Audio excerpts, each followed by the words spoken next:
Hello student, class seventh का science का question paper है एनुअल एग्ज़ाम 24-25 सेशन का। तो जिन बच्चों का ये एग्ज़ाम हो चुका है वो अपने आंसर चेक कर लीजिएगा, एंड जिनका अभी नहीं हुआ है उनके लिए इंपॉर्टेंट है इसे अच्छी तरह से प्रैक्टिस करना। तो साइंस का ये क्वेश्चन पेपर है एनुअल एग्ज़ाम 24-25। एंड साथ ही साथ प्लेलिस्ट का लिंक भी आपको डिस्क्रिप्शन में मिल जाएगा, उससे भी चेक कर लेना। उसमें भी जो क्वेश्चन पेपर्स है इंपॉर्टेंट है सारे, तो उसे भी आप सॉल्व कर लेना। तो जिनका एग्जाम हो गया वो तो आंसर चेक कर लो। तो सेक्शन ए का फर्स्ट क्वेश्चन देखो, a region with low temperatures typically leads to.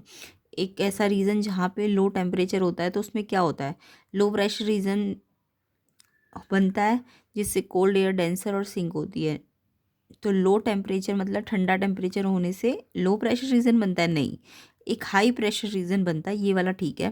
क्योंकि कोल्डर एयर कंप्रेस होती है और इंक्रीज़ करती है प्रेशर को। तो जब प्रेशर इंक्रीज़ होगा, क्योंकि लो टेम्परेचर है तो ठंडी एयर बनेगी, और ठंडी एयर एयर जो होगी वो कंप्रेस होकर क्या करेगी, प्रेशर को बढ़ाएगी, जिससे एक हाई प्रेशर रीजन बनता है। बी ऑप्शन इसका करेक्ट है। तो जब भी लो टेम्परेचर होता है तो हाई प्रेशर रीजन बनता है, ये याद रखना। ठीक है, तो इसका आंसर बी ऑप्शन है, बी ऑप्शन इसका करेक्ट है।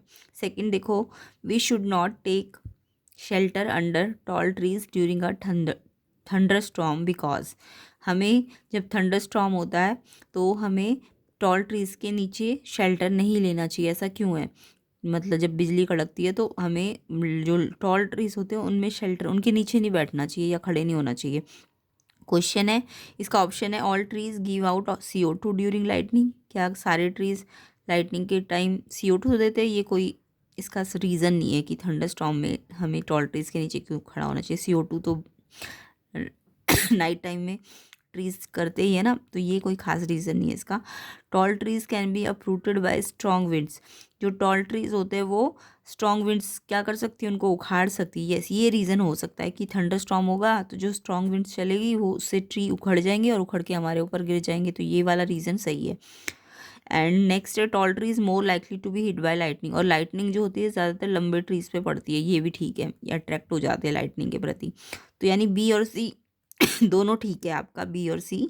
इसलिए ऑप्शन बी एंड सी जिसमें डी ऑप्शन आपका, यानी बी भी सही है सी भी सही है, तो ऑप्शन डी जो है वो आपका करेक्ट आंसर है। तो फर्स्ट का आंसर तो बी है, हाई प्रेशर रीजन, और सेकंड के आंसर में बी और सी क्योंकि दोनों ठीक है, इसलिए ऑप्शन डी जो होगा वो आपका करेक्ट आंसर, ऑप्शन डी पे टिक करना है। नेक्स्ट क्वेश्चन देखो, next question number 3, which type of mirror use होता है जो डेंटिस्ट यूज करते हैं एक मैग्नीफाइड इमेज ऑफ टीथ को देखने के लिए। यानी एक इमेज चाहिए अगर टीथ की बड़ी वाली मैग्नीफाइड, तो उसके लिए डेंटिस्ट कौन सा यूज़ करते हैं मिरर? तो डेंटिस्ट लोग कॉनकेव मिरर यूज़ करते हैं क्योंकि वो मैग्नीफाइड इमेज बना सकता है, कॉनकेव मिरर। सी ऑप्शन इसका करेक्ट है। तो क्वेश्चन 3 का answer C, concave mirror correct answer है। नेक्स्ट क्वेश्चन देखो, नेक्स्ट क्वेश्चन है, which of the following capital English letter shows a literal inversion. अब लिटरल इन्वर्जन का मीनिंग तो सबको आता होगा, जो प्लेन मिरर होता है ना वो लेफ्ट को राइट दिखाता है और राइट को लेफ्ट दिखाता है। तो in plane mirror left seems to right and right seems to left, this is literal inversion. Okay, अब लिटरल इन्वर्जन वही तो दिखाएगा जो जो मतलब सिमेट्रिकल नहीं होगा। अब जैसे टी है वो तो सिमेट्रिकल है, यू भी आपका सिमेट्रिकल है, वी भी आपका सिमेट्रिकल है, तो ये सिमेट्रिकल है, तो ये तो आपका जैसे है वैसे ही दिखेंगे ना, चाहे लेफ्ट में देखो चाहे राइट में देखो, ये तो एज इट इज़ दिखेंगे। एस जो है देखो वो सिमेट्रिकल नहीं है, यानी इसकी मिरर इमेज नहीं बन सकती। तो एस आपका अगर आपने ऐसे देखोगे तो मिरर में ये आपको उल्टा दिखेगा, यानी ये ऐसे करके दिखेगा आपको, है ना। तो एस क्योंकि सिमेट्रिकल नहीं है यानी इसकी कोई मिरर इमेज नहीं बन सकती, एस की कोई मिरर इमेज नहीं बनती ना, तो इसलिए ये सिमेट्रिकल नहीं है। सिमेट्रिकल नहीं है तो यही तो लेफ्ट और राइट दिखाएगा। अगर टी की बात करूँ तो टी की तो मिरर इमेज बन रही है ना, यानी ये सिमेट्री है इसके अंदर। तो यानी टी को तो आप कहीं से भी देखो, लेफ्ट से या राइट से, ये सेम ही बनेगा। तो एस जो है वो आपको लिटरल इन्वर्जन दिखाएगा, ए ऑप्शन इसका करेक्ट है। ठीक है, एस एस लेटर जो है वो लिटरल इन्वर्जन दिखा सकता है, बाकी सब सिमेट्रिकल है। The time period of simple pendulum depend on. जो सिंपल पेंडुलम होता है उसका टाइम पीरियड किस पे डिपेंड करता है? तो देखो जो टाइम पीरियड होता है सिंपल पेंडुलम का, ये एल और जी, एल और जी का मतलब समझ गया, लेंथ ऑफ पेंडुलम, जो स्ट्रिंग की लेंथ होगी वो, और जी मतलब फोर्स ऑफ ग्रेविटी, इन पे डिपेंड करेगा। तो टाइम पीरियड एल जितनी ज़्यादा होगी ना, देखो डायरेक्टली प्रोपोर्शनल है, तो जितनी ज़्यादा लेंथ होगी टाइम पीरियड उतना ज़्यादा होगा ऐसे जी के भी डायरेक्टली प्रोपोर्शनेट है। तो एल पे डिपेंड करता है, तो लेंथ ऑफ स्ट्रिंग्स पे डिपेंड करेगा। और अगर लेंथ ज़्यादा है तो टाइम ज़्यादा होगा, ठीक है, लेंथ कम है तो टाइम कम होगा। ओके, तो बी ऑप्शन इसका आंसर है। तो length of string option B correct answer है। नेक्स्ट क्वेश्चन देखिए 6th।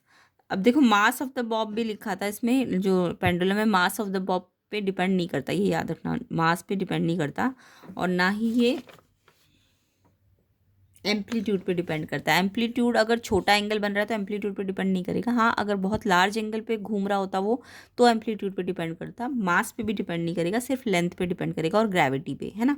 तो मास ऑफ द बॉब पे भी डिपेंड नहीं करेगा, इसलिए ऑप्शन बी जो है लेंथ ऑफ स्ट्रिंग पे ही वो डिपेंड करेगा। 6 क्वेश्चन देखो, द क्लॉक और watches use to measure time are based on. जो क्लॉक या वॉचेज होती है वो टाइम बताती है, जो वो किस पे बेस्ड होती है, वो oscillatory motion, rectilinear motion, periodic motion की ए एंड बी।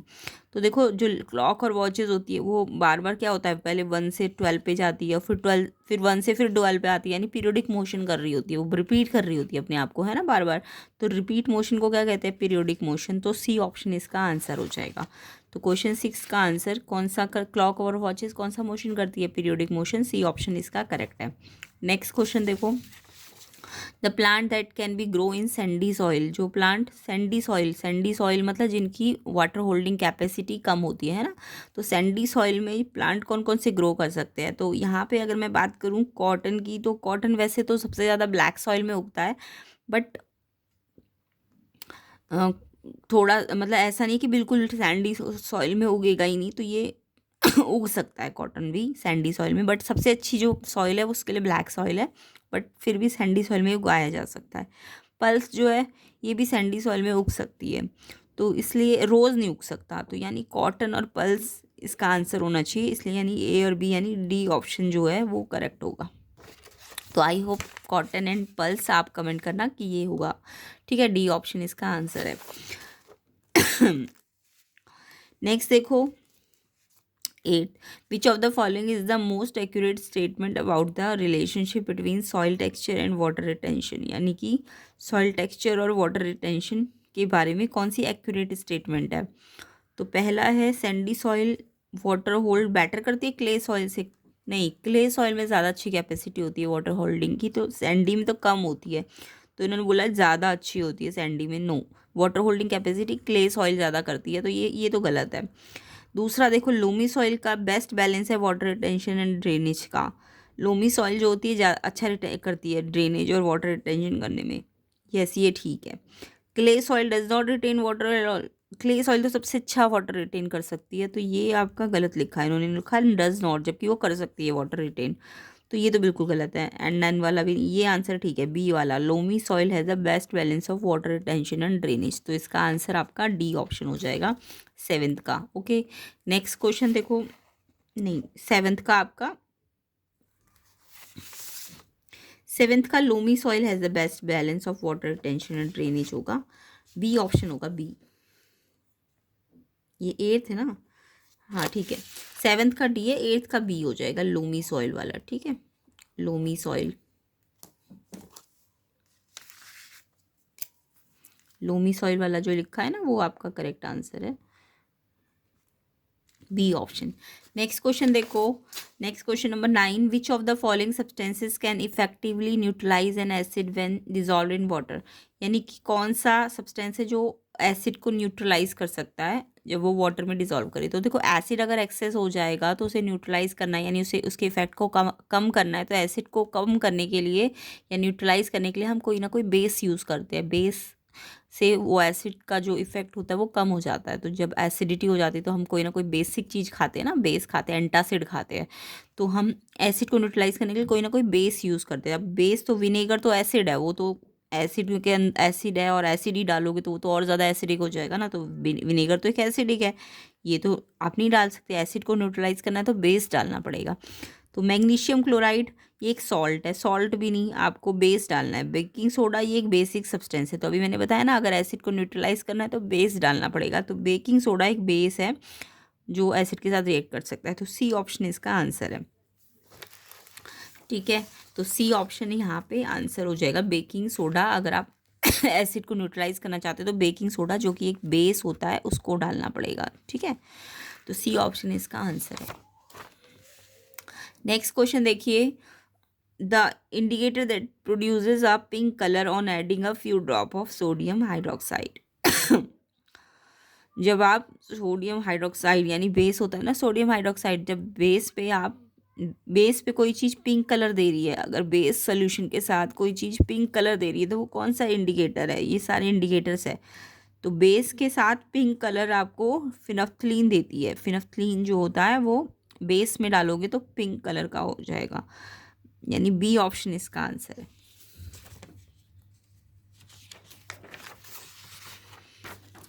फिनफ्थलीन इसका आंसर है। नेक्स्ट क्वेश्चन देखिए, dash is commonly used as an antacid to treat indigestion. Indigestion का मतलब जब एक्सेस एसिडिटी हो जाती है तो उसको ठीक करने के लिए आप एंटासिड लेते हो। अभी मैंने थोड़ी देर पहले बताया था। इंडाइजेशन मतलब जब आपकी बॉडी के अंदर HCl ज़्यादा प्रोड्यूस होगा, एसिडिटी हो जाएगी, तो एंटासिड यानी कोई बेस लेना पड़ता है। तो वो एंटासिड का नाम पूछा है। Magnesium oxide, magnesium hydroxide, manganese और हाइड्रोक्साइड, की पोटेशियम हाइड्रोक्साइड। तो जो एंटासिड है जो हम इंडाइजेशन के लिए लेते हैं वो होता है मैग्नीशियम हाइड्रोक्साइड। बी ऑप्शन इसका आंसर है। तो कौन सा एंटासिड लेते हैं? Magnesium hydroxide. ये क्या होता है? एक एंटासिड होता है जो एसिडिटी को ठीक करता है, ठीक है। तो बी ऑप्शन इसका आंसर है। नेक्स्ट क्वेश्चन देखो, which type of soil is most likely to allow water to percolate the fastest. मतलब कौन सी सॉइल है जो वाटर को परसोलेट होने देती है, यानी कि आसानी से मतलब होल्ड नहीं कर पाती, वाटर को आसानी से परसोलेट होने देती है। होल्डिंग कैपेसिटी बहुत कम होती है किस सॉइल की? परसोलेट आसानी से हो जा रहा है यानी उसकी होल्डिंग कैपेसिटी कम है ना। तो किसकी होल्डिंग कैपेसिटी सबसे कम होती है? तो इसका जो आंसर है वो सैंडी सॉइल है। सैंडी सॉइल में सबसे कम कैपेसिटी होती है वाटर होल्डिंग करने की, तो यानी वो आसानी से परसोलेट करती है। तो यानी सैंडी सॉइल जिसका लार्ज पार्टिकल है तो वो वाटर नहीं कर पाती ना रिटेन, यानी वाटर रिटेंशन उसमें लो है, उसकी कैपेसिटी होल्डिंग करने की कम होती है। तो इसलिए वो, क्योंकि लार्ज पार्टिकल है तो उसकी वाटर रिटेंशन कम है, तो इसलिए वो आसानी से क्या कर पाएगी? परसोलेट कर पाएगी। तो बी ऑप्शन इसका आंसर है।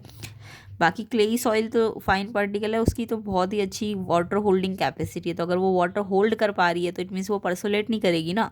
तो क्लेई सॉइल सबसे ज़्यादा अच्छी कैपेसिटी क्लेई की होती है, फिर लोमी की होती है, और फिर लास्ट में सैंडी होती है। तो सैंडी की अगर कैपेसिटी कम है तो उसकी परसोलेशन पावर ज़्यादा है। तो बी ऑप्शन इसका आंसर है। तो ऑप्शन बी, सैंडी सॉइल जो है परसोलेट कर देती है वाटर को इजीली, या फिर उसकी कहेंगे होल्डिंग कैपेसिटी सबसे कम है क्योंकि उसके लार्ज पार्टिकल्स होते हैं।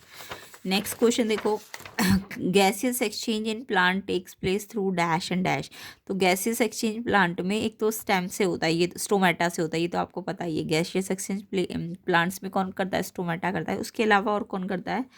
तो स्टोमेटा के अलावा आपका लेंटिकल्स जो होते हैं। बी ऑप्शन इसका आंसर है। लेंटिकल और स्टोमेटा ये दोनों गैसेस एक्सचेंज करते हैं प्लांट्स में। तो आंसर क्या होगा? ऑप्शन बी 13 का, लेंटिकल्स एंड स्टोमेटा।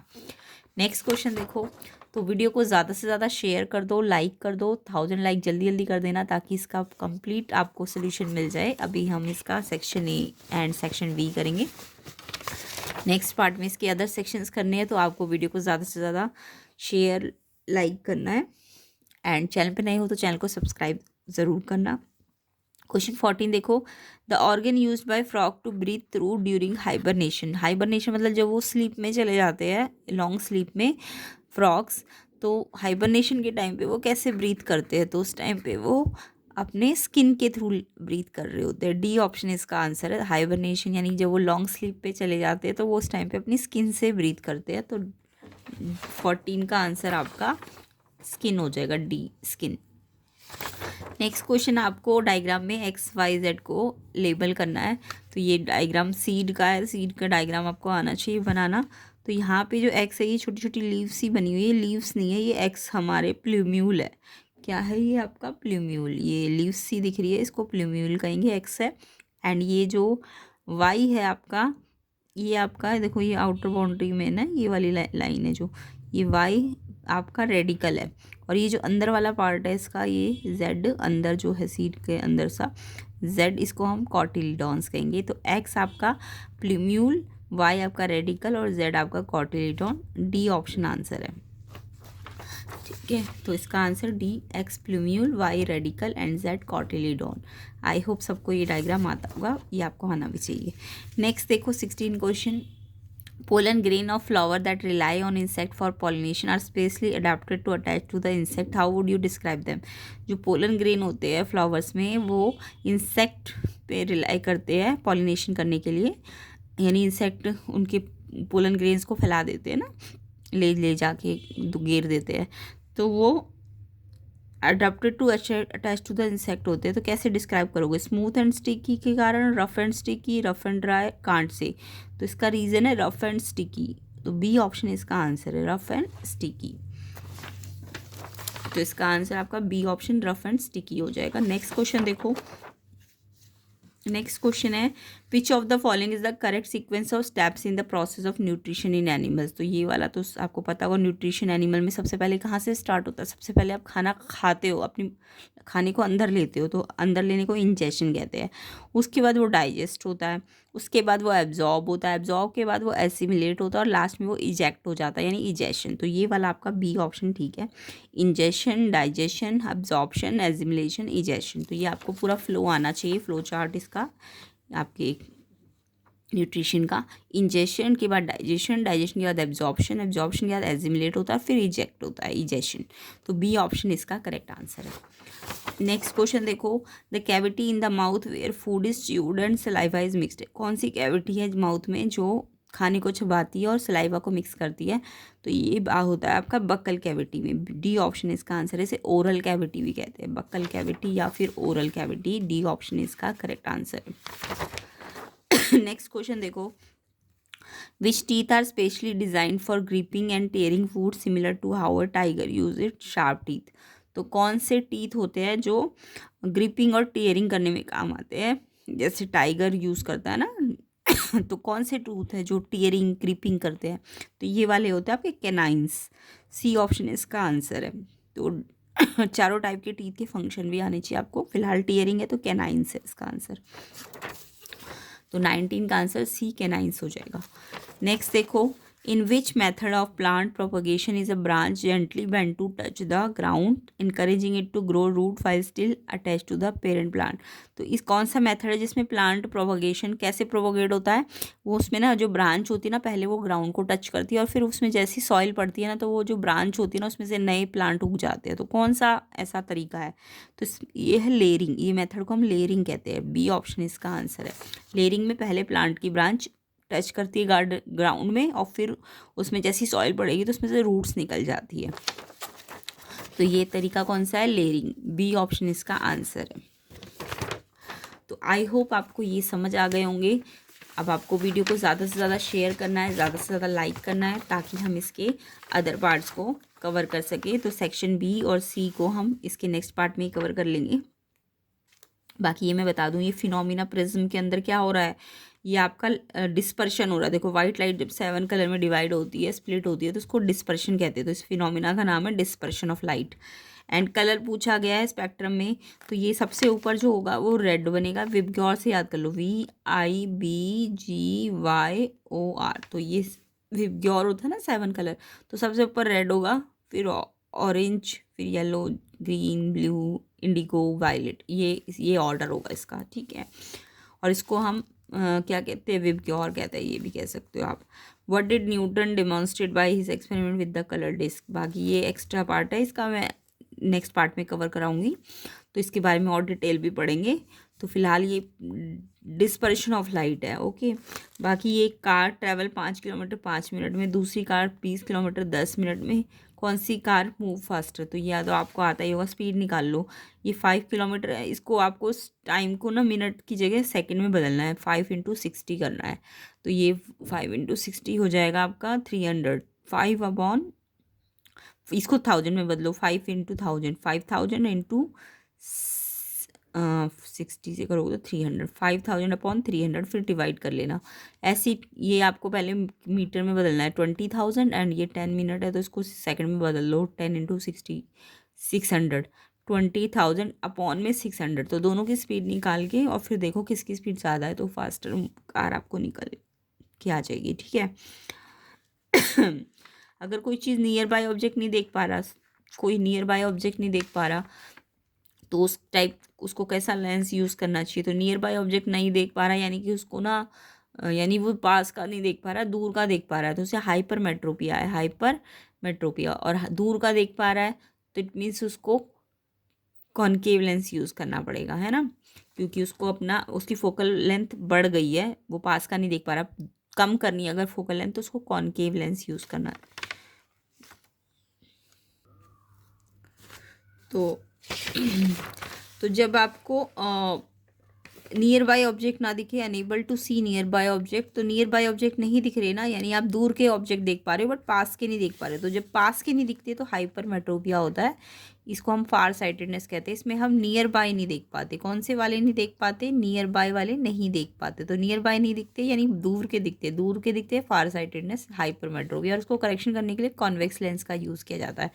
और फिर दूसरा पार्ट है एक पर्सन जो डिस्टेंट ऑब्जेक्ट नहीं देख पा रहा, अनेबल टू सी डिस्टेंट, यानी दूर के नहीं दिख रहे। जब दूर के नहीं दिख रहे यानी फार वाले अगर नहीं दिख रहे तो फिर आपको पास वाला दिख रहा है, पास वाला दिख रहा है तो नियर साइटेडनेस बोलेंगे, मायोपिया। जब दूर का नहीं दिख रहा यानी पास का दिख रहा है, पास का मतलब नियर साइटेडनेस, तो मायोपिया होता है। दूर का ना दिखे तो मायोपिया, पास का ना दिखे तो हाइपरमेट्रोपिया। मायोपिया को ठीक करना है तो कॉनकेव लेंस का यूज़ किया जाता है। तो ये आपको याद रखना है, ठीक है। उसके बाद नेक्स्ट क्वेश्चन जो था इसमें 21, standing on a narrow platform you feel a strong pull as fast moving train rushes past. तो ऐसा क्यों होता है? तो जब आप प्लेटफॉर्म पे होते हो तो आपको जब ट्रेन पास होती है तो एक फोर्स लगता है। तो ऐसा क्यों होता है, क्यों वो फोर्स लग रहा होता है? तो इसका रीज़न है कि प्रेशर डिफरेंस होता है। एक जगह का ज़्यादा प्रेशर होता है, एक जगह का कम प्रेशर होता है। प्रेशर डिफरेंस के कारण आपको फोर्स एक्सपीरियंस होता है, ठीक है। और अगर आप अनबैलेंस्ड हो तो आप प्लेटफॉर्म पे गिर सकते हो। तो फोर्स जो एक्सपीरियंस हो रहा है किस कारण से हो रहा है?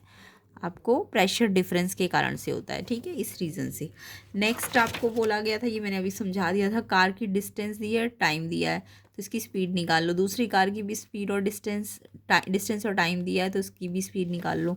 तो कार ए की अगर स्पीड निकाले तो डिस्टेंस अपॉन टाइम, अब डिस्टेंस इसका 5 किलोमीटर में था और टाइम मिनट में था, तो हमने क्या करा, इसे मीटर में बदला, तो 1000 से मल्टीप्लाई किया किलोमीटर को, और टाइम को मिनट से सेकंड में बदलना है तो 60 से मल्टीप्लाई किया, और फिर 0 से 0 काट दिया, 5 से 5, 100/6। आप चाहो तो इसे डिवाइड करके 16.6 लिख सकते हो। ऐसे ही कार भी है, जिसका डिस्टेंस 20 किलोमीटर है, उसको 1000 से मल्टीप्लाई करके मीटर में बदल दो। एंड टाइम इसका जो है 10 मिनट है, तो 10 को आपको 60 से मल्टीप्लाई करना पड़ेगा सेकेंड में बदलने के लिए। 0 0 2 0 कट जाएगी, 200/6। इसको भी डिवाइड करके देख लो, बाकी ऐसे ही दिख रहा है 100/6, और 200/6 में ये ज़्यादा है ना, तो इसकी स्पीड ज़्यादा है, तो यानी कार भी जो है ज़्यादा फास्ट मूव करेगी। जिसकी स्पीड ज़्यादा है उसको ज़्यादा तेज़ी से मूव करेगी।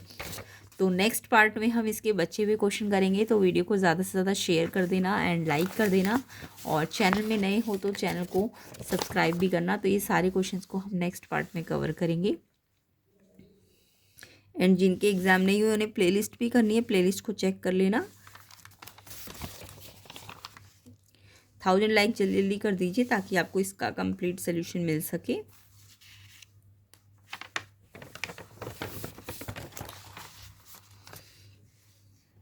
आई होप स्टडी करते रहेंगे। एंड अदर सब्जेक्ट्स के लिए, मैथ्स और साइंस के लिए भी आप चैनल के प्लेलिस्ट पेज पे जा सकते हैं। एंड चैनल को सब्सक्राइब ज़रूर करना।